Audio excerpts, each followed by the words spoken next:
देवी का व्यक्तित्व हमेशा से सख्त, अनुशासित और परंपराओं से बंधा हुआ माना जाता था। बड़े घर की बड़ी बहू होने के नाते उन्होंने अपना जीवन कठोर नियमों और पुराने रीति रिवाजों में ही गुजारा था।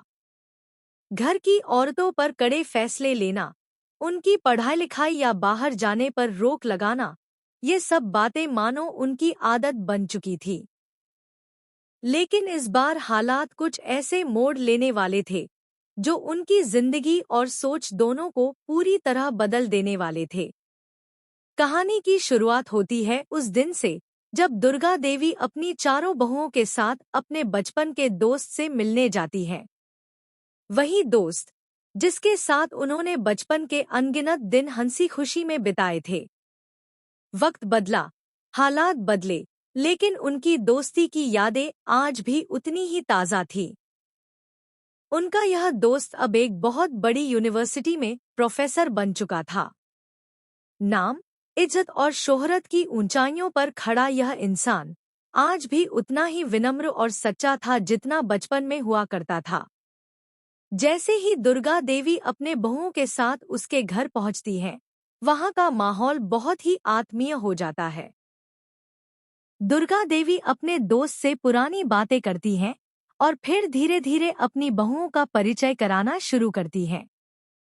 सबसे पहले बड़ी बहू का नाम लिया जाता है, फिर दूसरी और तीसरी का। सब अपने अपने तरीके से बातचीत करती हैं।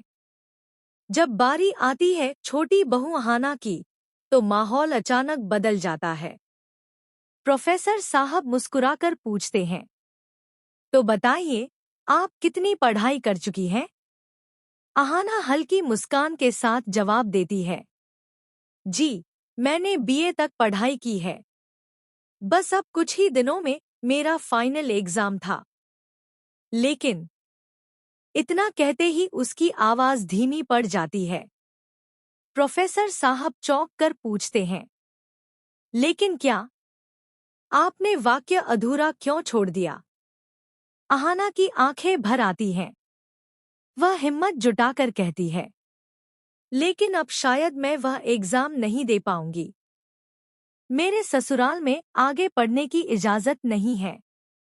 यह सुनते ही कमरे का सन्नाटा गहरा हो जाता है। प्रोफेसर साहब की निगाहें तुरंत दुर्गा देवी की ओर मुड़ती हैं। उनका चेहरा कठोर हो जाता है और आवाज में गुस्सा साफ झलकने लगता है। ये मैं क्या सुन रहा हूँ, दुर्गा? तुम्हारी बहू ने इतनी मेहनत करके यहाँ तक पढ़ाई की और तुम उसे एग्जाम देने से रोक रही हो। यह कैसी नाइंसाफी है? दुर्गा देवी चुप रहती है। उनके पास जवाब नहीं होता। तभी प्रोफेसर आगे कहते हैं, तुम्हारी जिंदगी कैसी रही, ये मुझे पता है। तुम्हारी सास ने तुम्हारे साथ भी यही अन्याय किया था। तुम्हें पढ़ाई का मौका नहीं दिया गया, तुम्हें अंधेरे में धकेल दिया गया। और आज वही अंधेरा तुम अपनी बहू की जिंदगी में भी डाल रही हो। मुझे तुमसे यह उम्मीद नहीं थी। मैंने सोचा था कि तुम समझदार बन चुकी होगी, लेकिन तुम भी वही कर रही हो जो तुम्हारे साथ हुआ था। इन बातों ने दुर्गा देवी का दिल भीतर तक हिला दिया।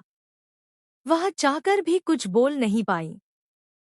उनकी आंखों के सामने अपने बचपन और जवानी की वो सारी कड़वी यादें तैरने लगीं, जब उन्हें किताबों से दूर कर दिया गया था, जब उनके सपनों को दबा दिया गया था।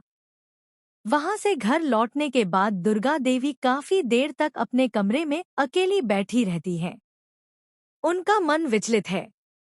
दोस्त की बातें उनके कानों में गूंज रही हैं। धीरे धीरे उन्हें एहसास होता है कि वह कितनी बड़ी गलती कर रही थी। अहाना जैसी होनहार और सपनों से भरी लड़की को पढ़ाई से रोकना, उसके हक छीनना, यह तो वही अन्याय था जिससे वह खुद गुज